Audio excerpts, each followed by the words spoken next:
Russia adapts tactics in targeting Ukraine's energy infrastructure.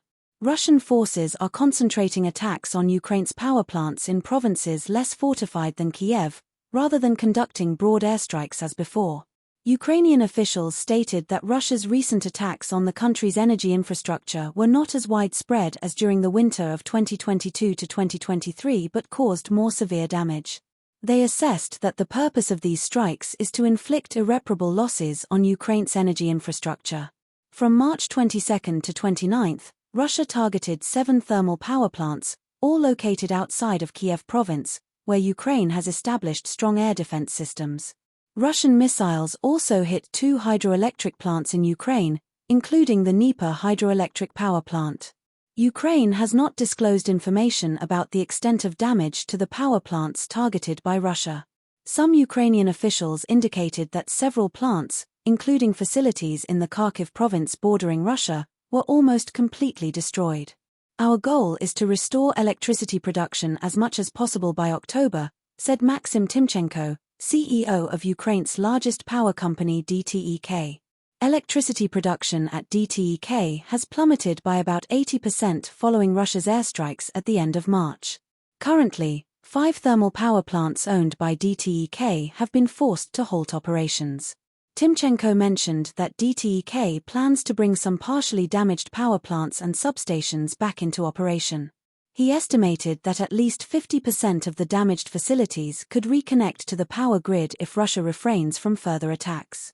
During the large-scale airstrikes campaign last winter, Russia targeted transmission substations and transformers across Ukraine.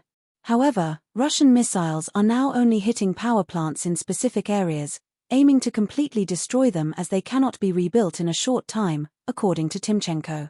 Maria Tsachurian, the head of Ukrenergo's media department, stated that Russian forces are using a similar amount of missiles as during the winter 2022 to 2023 attacks to target 5 to 6 energy facilities in one province. They are attempting to cut off electricity supply to industrial areas and major cities, Tsachurian said. Smaller transformer stations operated by Ukrenergo can evade airstrikes by being placed within protective enclosures.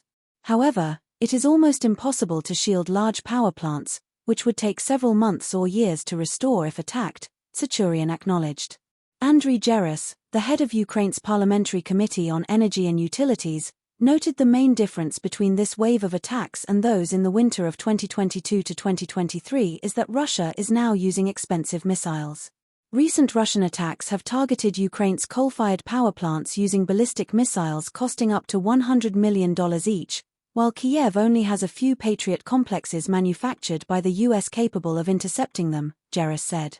Andriy Chernyak, a spokesperson for Ukraine's Military Intelligence Directorate, GUR, stated that Russia is still using a large number of unmanned aerial vehicles, UAVs, to attack other components of the energy system, as this is a cheaper airstrike option.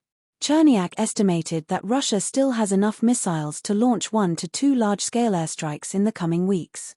Experts suggest that the damage from Russia's recent airstrikes on Ukraine's energy infrastructure will be more prolonged but also more localized. The impact is somewhat mitigated by importing large amounts of electricity from the EU, along with efforts to increase renewable energy, coupled with warmer weather. According to Timchenko, renewable energy could provide a more long-term solution for Ukraine. The country's wind and solar power facilities are scattered, making it difficult for Russia's airstrikes to disable them entirely. We all have to think that after this winter will come another winter, Timchenko said.